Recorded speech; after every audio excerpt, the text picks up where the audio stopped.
Robert Atkinson is president of Information Technology and Innovation Foundation. Thanks for being here. Thank you. Your organization has a recent report that looks at which states are most successful using technology to improve their economies. Who tops the list and why? Massachusetts tops the list. They not only top the list, but they top the list so much that they're really the only state in the top quartile. They're just so far ahead of everybody else. You know, Massachusetts has got all the pieces you need to be successful. They've got a great university system, MIT and Harvard, but many more. They've got all this venture capital that flows in, so these kids all move. The smart kids move to Massachusetts. They get educated. A lot of them stay. They end up going into companies. The companies spin off. They get venture capital. They create more companies, and it just keeps going and going and going. Other states in the top 5, Washington State, Maryland, Connecticut, and New Jersey. What do they all have in common? Well, they all have in common, kind of, if you will, the kind of core components of success for the economy today, which is they've got a lot of knowledge workers, workers who are able to do advanced technical work, who start new companies. They have a lot of companies who are doing work that's not commodity-based. The commodity, low-skill, low-commodity-based work, that stuff gets moved to China or Mexico. They're doing more high-tech work, if you will, both in the services and in manufacturing. And they're more entrepreneurial. They start new companies. Those companies grow. So they all have that in common, and that's partly why we're seeing higher per capita income growth in those states. The Information Technology and Innovation Foundation report looks at about 26 indicators, I believe, 26. Mm-hmm. How do you rank them, and sort of what is the broad swath? What do all those indicators have in common? Well, what we argue is essentially the U.S. economy has transformed in the last 20 years. It's become 5 different factors, if you will. It's become more knowledge-based.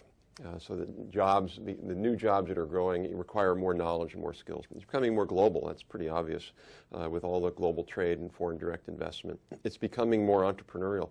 A lot of, almost all the new jobs today are coming from fast-growing entrepreneurial companies. It's becoming more IT-driven, and broadband and health IT and just, e-commerce, all of that. And lastly, it's becoming more technology-driven. So companies that are driving jobs and growth are investing in research and development and have scientists and engineers. And so the 26 indicators all look at those factors.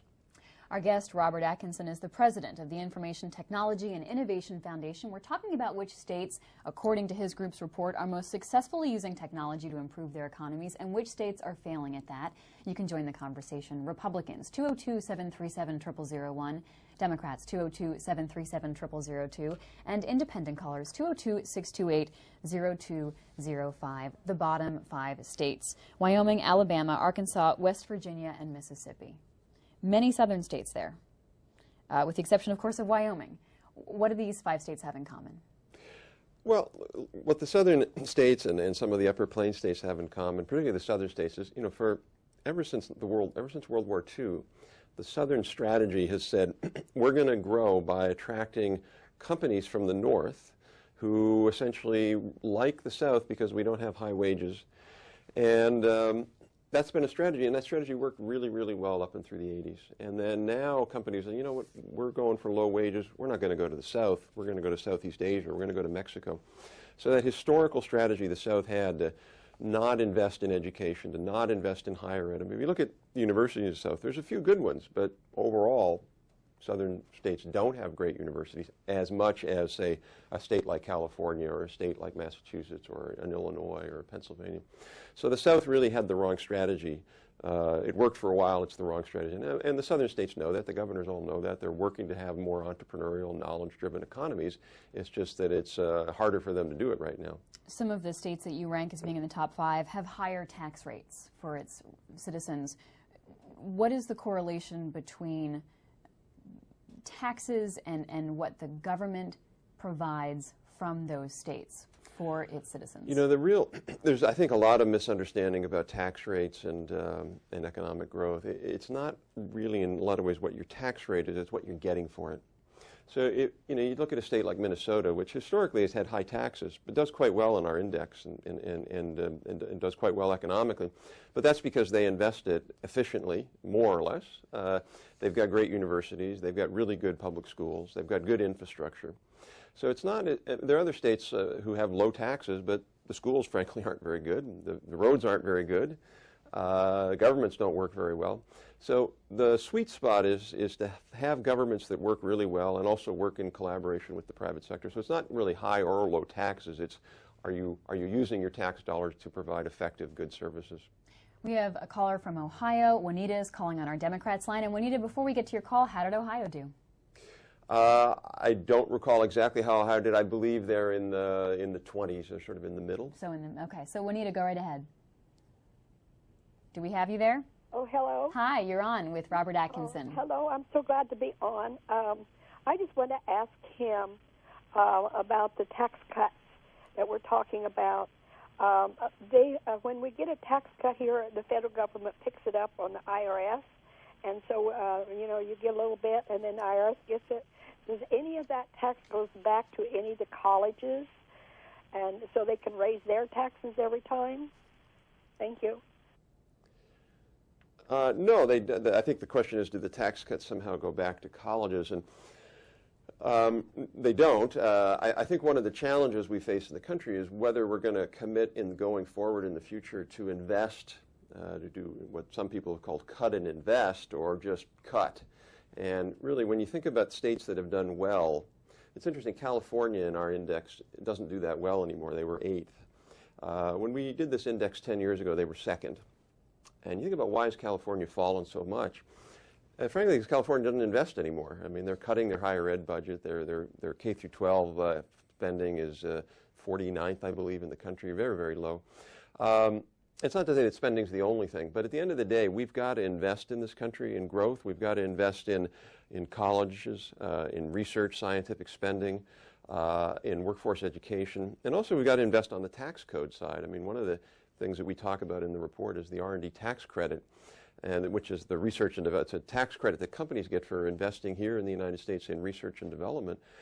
We're now the 23rd least generous country in the world in the research and development tax credit. In 1992, we were the most generous. So a lot of the debate on taxes, I think, is really just sort of missing the point. The point on the tax debate, I would argue, is can you restructure the tax system so that it's driving innovation, not just cutting.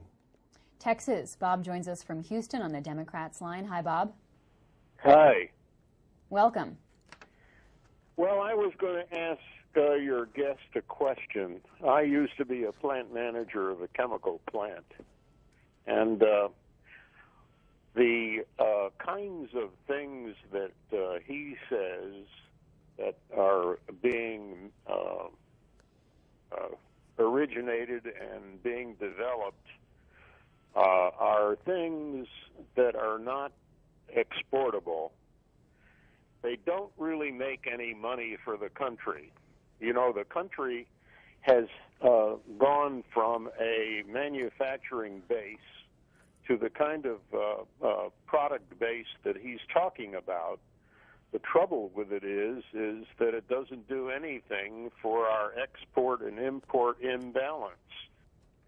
I could not agree with you more. And if I somehow made you think that I was talking about something other than that, that's my fault.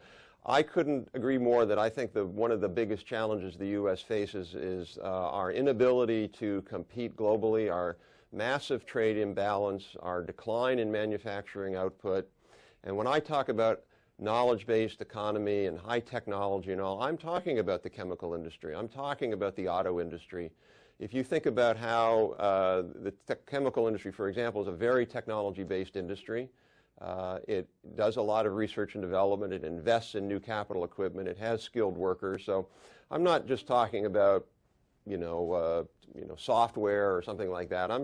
At the end of the day, innovation is about manufacturing and other sectors, and we're not doing anywhere near enough to fix it. And Washington, as far as I am concerned, is just almost like that problem doesn't even exist. We're not debating that problem this month in Congress. We're debating a lot of other things. And so one of the things that I think the states get right is they understand the importance of manufacturing, whether it's sort of low tech or high tech, and they're trying to do a lot to fix it, and we need to do the same in Washington. And Bob, just so you know, Texas came out 18th in the ranking, and Georgia comes out 19th, and our next caller is from that state. Joy's a Republican. Hi there. Hello. Good morning, Joy. Hello. what I'm calling about, your guest just insulted the whole South, and I would put some of our kids above any in the country. And I'm really surprised that he'd say that, because many of the people in the North are moving to the South because of the way we live here and the way we're able to do things here, and our lower taxes in Massachusetts. Thank you. Well, I didn't mean, if I did, to insult the South. I actually went to college in North Carolina, got my degree there. But I do believe it is true that when you look at historical patterns, that the South has underinvested in higher education. And frankly, the same thing on K-12 education. And that's not to say that there aren't some real exceptions there. I would put, for example, Georgia Tech at the top of the list, really, in terms of innovative and effective and top quality research universities in the country. I'd put Chapel Hill, where I went to school, in that list, and NC State and Duke. But overall, I think my point was that the South, for many, many years, that was not their strategy. Now, as I said, in the last 15 years, the South has changed the strategy. You look at a state like Georgia, which is investing in research and development and technology and science and industry partnerships and doing a great job. But my point is that's the reason the South is behind in our index, because for a long, long time they didn't do that. And now they've shifted over and are beginning to do that, but it's going to take a while for that all to work. Deborah in Texas, Independent Line, good morning. Good morning. I agree with him. South schools are horrible. And the reason I'm saying that is because they spend all year teaching the task test so the kids can pass it, as opposed and spending their money that's thrown at them constantly on sports. Now, that's part our problem. We've got free lunches and free breakfasts and fifth generation on the gimme roll, which we took it out of the church and communities to take care and put it in the government's hands. And what happened to striving for excellence? What happened to the responsibility being the parents? The responsibility is in other people's hands, and so that is the reason we're in this mess. Well, I agree with you in terms of schools focusing way, way too much on tests and really missing a lot of what education is. On Tuesday, we're going to be releasing a report on science education. And when we release that, we're doing it in partnership with what we think is one of the better high schools in the country, which is in Dallas, the Dallas Science and Engineering Academy or High School. I'm not sure the exact name of it. But this is a high school that focuses principally on Hispanic and low-income kids, but it's specialized in math and science. And these kids they go on to college at very high rates. They graduate with calculus much higher than normal high schools or regular high schools in the country. So there are some places that are able to do this, and so all over the country there are really pockets of innovation and excellence in K through 12. But I think you're right. I would agree with you in the sense that a lot of schools focus on just teaching to the test and missing out what really needs to happen there. Comment on Twitter: we can't compete globally unless we make something. Other countries, actually make something. And our writer Maverick says we buy more foreign products than we sell overseas. Yeah, absolutely. At least in our look at the data from the federal government, we've lost about 30% of U.S. manufacturing output. In this last decade, we've lost over 30% of our manufacturing jobs. That's the largest manufacturing job loss in history of any country, perhaps other than the United Kingdom when their manufacturing sector collapsed. And we're just kind of ignoring it. One of the reasons, or there are many, many reasons for that. One of the reasons is currency manipulation, which the Chinese and the Japanese do to prop up the prices of, artificially lower the prices of their manufacturing products, make ours higher.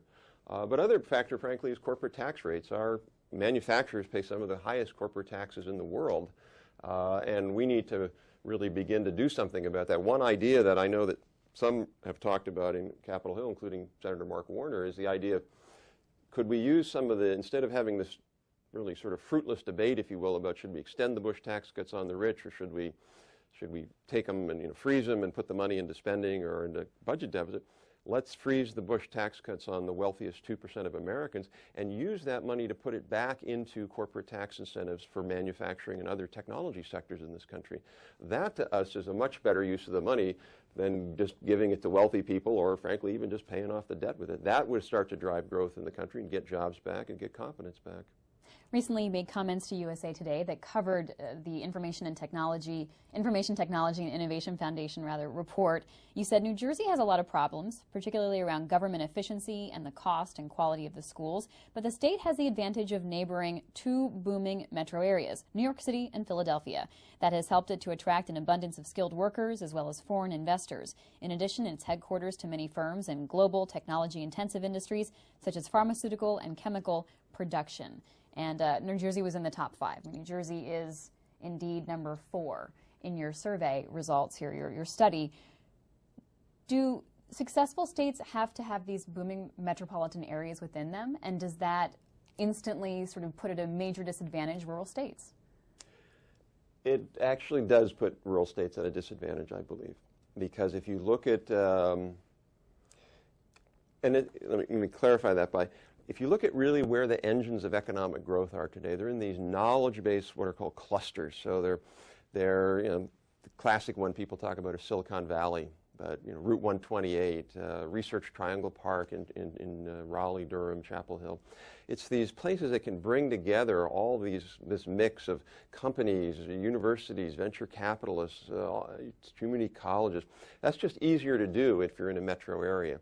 Now, that's not to say that there aren't some smaller states or rural states that have put together some nice success ingredients. I look at Vermont, for example, which, Vermont's done really, really well in a lot of ways. One of the nice things Vermont is built off of is the food products industry and innovation in the food products industry with the Vermont brand. So it's not as if you're in a rural state you can't do well. It just is harder, I believe.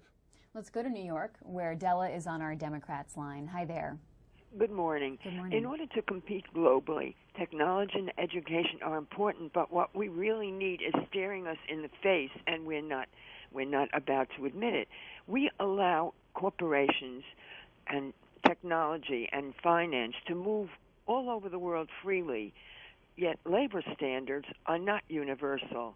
Many of the countries that we import goods from do not allow unions to organize their people and to demand higher wages.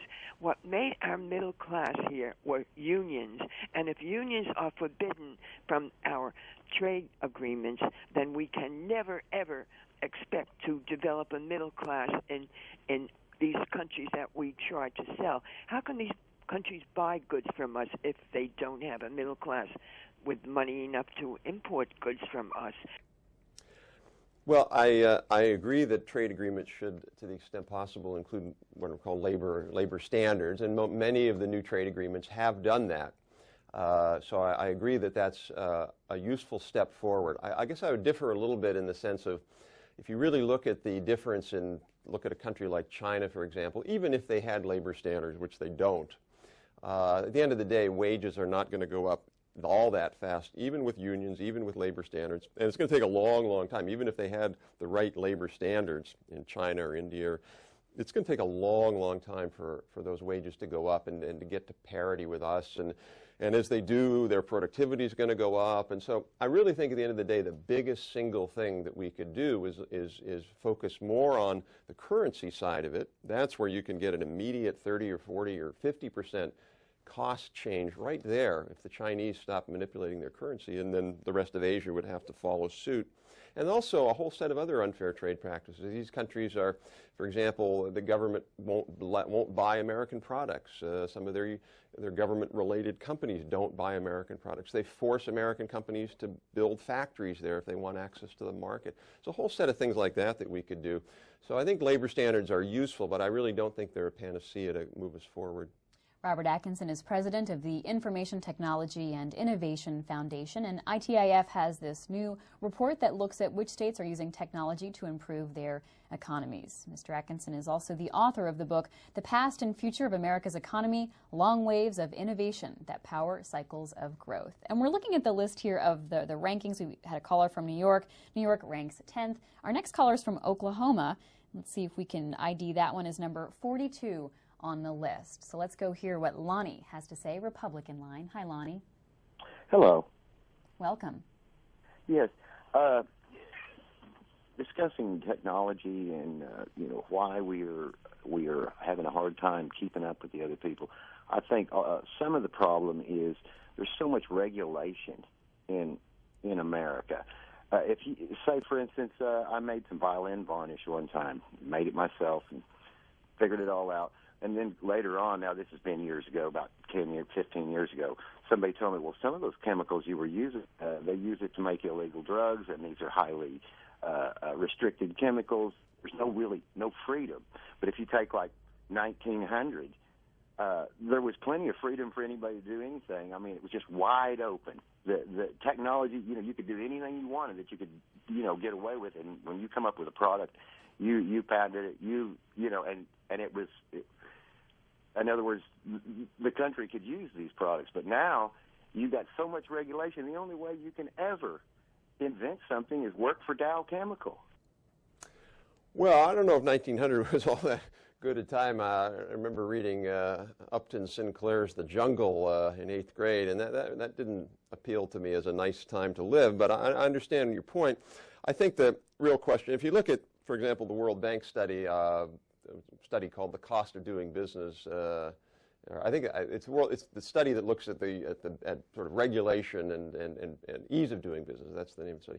The U.S. actually doesn't rank all that badly. There are a lot of other countries, Europe, much more regulatory than we are. That's not to say that there aren't certain things we could fix. I'm going to give you a good example. This Food and Drug Administration, the sort of regulatory process to get new drugs, and particularly medical devices approved. Europe's actually moving in the other direction. They're trying to make it easier to approve medical devices so they can grow their industry. There's some certain things we could do to get smarter. I would agree. I guess I wouldn't go so far as to say that, we'd be better off if we abolished all regulations and go back to this, cowboy West days of 1900. On Twitter, Jim wants to know what would happen in terms of modern technological infrastructure to the rural states without federal dollars.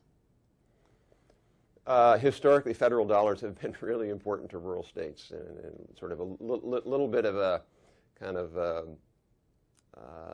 sort of strange notion, because a lot of rural states almost reject the federal government and say they don't need it. But historically, the federal government's been critical with water, infrastructure, telephones. And then now even broadband. The stimulus bill, one of the better things it did is it put $7.2 billion into broadband, and a lot of that money is going to rural broadband in rural states. So one of the problems, I think, with our rural policy, frankly, is that a large amount of money goes to farmers, just to give them money for doing something they were going to do anyway, or to not do something. And we subsidize, for example, corn at an amazing amount, $50 per person to subsidize corn syrup and high fructose corn syrup. And what we really need to do is we need a more coherent and strategic rural policy to help create, as we talked about earlier, those rural entrepreneurial jobs, building the infrastructure in rural areas, because rural areas can thrive. They're just not going to be doing as well, for example, as 128. But that's going to require a better rural policy that shifts away from farming and just giving farmers subsidies to really supporting entrepreneurs. Rebecca joins us from Los Angeles. Good morning. Good morning. How are you? Okay, my comment's going to be completely different from the last caller. I am actually for regulation, and in a couple different areas as far as labor goes and the environment goes. My question's not geared more towards how to increase profit, but morality.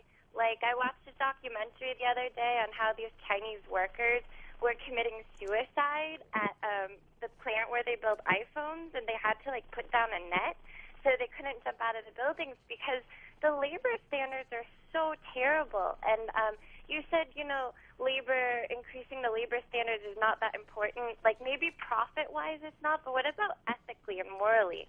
Like, how can we support American corporations working in foreign countries where they cheat the people so terribly just so, you could pay less to your workers and make a higher profit? And, I've read Milton Friedman, and, I know that philosophy of free market economics, the only thing you should care about is increasing your profit for your shareholders, but what about ethics? And my second question in that is the environment, e-waste.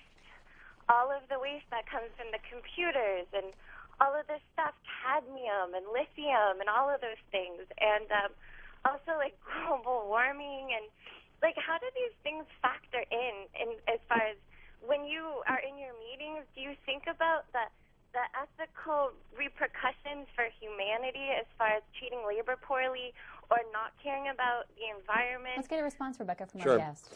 Well, look, a couple of things. I think when I said labor standards aren't important, what I meant was there are a lot of people, particularly in Washington, who focus an enormous amount of effort on labor standards as if that is going to be the solution to our manufacturing crisis and our trade deficit. I don't believe that they will be. I don't think they're big enough. I don't think they're going to ever be implemented in time or have a big enough effect to really do what we need to do to restore manufacturing prominence to the U.S. economy.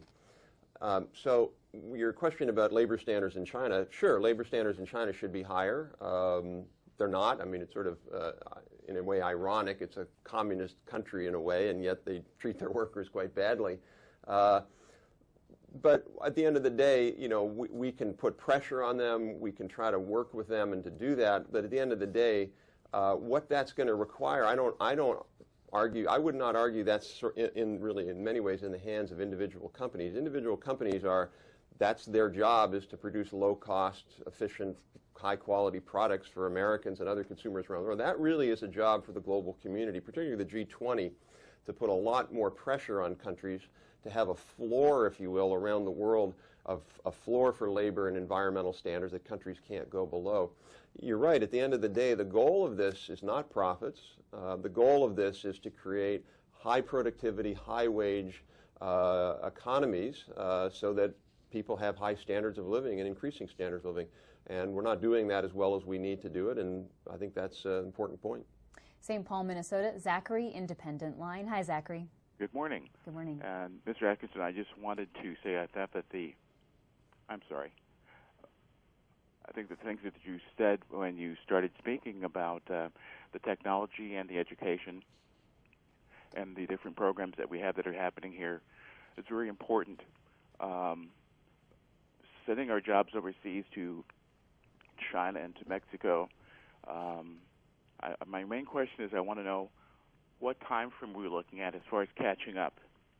If we're sending manufacturing jobs overseas, if we're looking at small areas here of technology where we are advanced in the world, how are we ever going to catch up for the 32% of the manufacturing jobs that we've lost? Well, I think the reality is there are lots of jobs that we've lost in manufacturing we're not going to ever get back, nor should we really. I mean, they're just, you know, frankly, there are low-wage, commodity, very easy to, you know, not easy in terms of the work, but low-skill jobs, and that's not what our competitive advantage is in. That's what Mexico can do. That's what China can do. That's what India can do. Our competitive advantage is in, a caller from Minnesota, for example, the medical device industry with, you know, Medtronics and other companies in Minnesota. You know, these are really complicated technologies. They're really high-skilled jobs. These are things the Chinese can't make as easily, or Boeing aircraft, or advanced computing, and there's a whole pharmaceutical industry, a whole set of industries that we are still pretty good in. And I think if we put our mind to it and really put in the right policies, both domestically and pushing foreign at foreign level, there's no reason we couldn't make up all of that and eliminate the trade deficit within a decade. And if we did that, we'd be creating millions of new high-tech and high-skill manufacturing jobs. But we're not going to come bring back T-shirt factories or things like that. Those are gone, and that's just the reality of the global economy. We have to accept that and frankly embrace it. But we can and should be moving into really the high-wage, high-skill, high-tech manufacturing jobs. Zachary, just so you know, let's see, Minnesota came in 13th. And this is the Information Technology and Innovation Foundation's list of how states are using technology to successfully improve their economies. Our guest is Robert Atkinson, president of ITIF. Let's hear from Robert, Republican in New York. Hi, Robert. Hi, I got 2 quick points. Since he's saying concern those points, I think it would be better if, like, the governor of New York and the governor of New Jersey and the mayor of New York, instead of bashing the teachers, the union so bad, they would more take a look at the younger set of children them because history shows that children learn new things at a younger age. So, like, teach them new stuff in the junior high schools, like the manufacture stuff and all those stuff in junior high school, so they could have a better understanding when they go to high school and colleges. Could I get a point and concern about that? I think the point was to teach them different skills in school. I think that's right. There are a number of new high schools, for example, that are more around career tech academies where they teach kids more technical skills with academic skills. And that's a growing movement. I think the notion somehow that every kid in America should be learning English literature and not knowing anything about much more technical skills, I think, is a mistake, and there's a lot of recognition of that, and I think certainly some states are beginning to do that. Richard Florida writes in The Rise of the Creative Class about the importance of attracting young, entrepreneurial, creative people to your cities, to your states. And I got this from the Washington Monthly, but it's also expanded into a book. He writes that the distinguishing characteristic of the creative class is that its members engage in work whose function is to create meaningful new forms. The super creative core of this new class includes scientists and engineers, university professors, poets and novelists, artists, entertainers, actors, designers, and architects, as well as the thought leadership of modern society, nonfiction writers, editors, cultural figures, think tank researchers, and so on. How important do you think this having a creative class is to having an entrepreneurial or innovative spirit when it comes to using technology? Well, I think his last point about think tanks is the most critical thing. We just need a lot more think tanks, and kidding, running a think tank.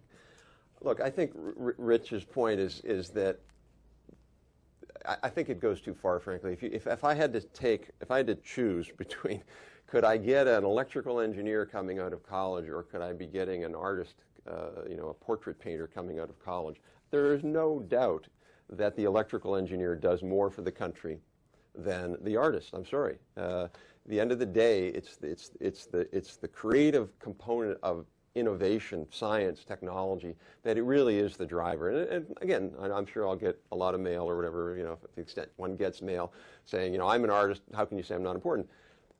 If you think about what drives economic growth, what's going to increase our per capita living standards, what's going to make us competitive with the Chinese and the Indians and all that, it's not artists and not novelists. At the end of the day, it's going to be much more about engineering, computer science, physics, biology. These are the really creative things that we've got to do a lot better. Are those artists, those sort of more, I don't want to call them left brain activities, creative people, are they important, though, to being an anchor to a community that attracts other creative people who might be creative in ways that you're talking about?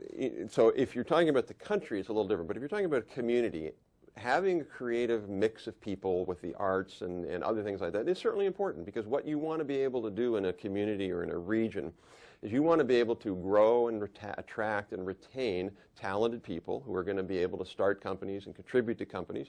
And having artists and the whole sort of creative community there, I think, is an important thing. But I think a lot of people, particularly community leaders, have put way too much emphasis on that. So people sort of got that message and then thought, if we just create the arts, we're good to go. The arts are a supplement. At the end of the day, you still need that economic engine in your community, or you're not going to do well. Let's hear from Vivian in Austin, Texas, Democratic caller. Good morning. Well, there was a guy that called back that I think got to the problem. He had a product he wanted to think, but he couldn't find a manufacturer here in America to build his product. He didn't want to start a manufacturing business. He just wanted to have his product built. He had to go to China to find a manufacturer to do his problem or the things like that. And, so we're left with these, what I call mafia jobs, the casinos and the protection racket insurance companies. And when I hear somebody say, like, pro-business, here in Texas, pro-business means pollute at will, no taxes, and pollute at will, and treat your employees horrible at will. But the really main problem that is why manufacturing is so important. You can have all the scientists in the world, but if they can't find a way to generate their product, you don't have nothing. Well, I think it's really a false choice to somehow say that there's science here and there's manufacturers here. The two are really interlinked, and they're more and more interlinked every day. As I said, we're not going to be able to compete. Even if we wanted to, we can't compete on non-technology, non-innovation-based manufacturing. There are just too many other countries that can do that. Even if the Chinese raise their currency by 40%, which they should do, even if they did that, we can't compete on the low end. Where we can compete is on the high end, in automobiles and medical devices, in computers, and all of these things.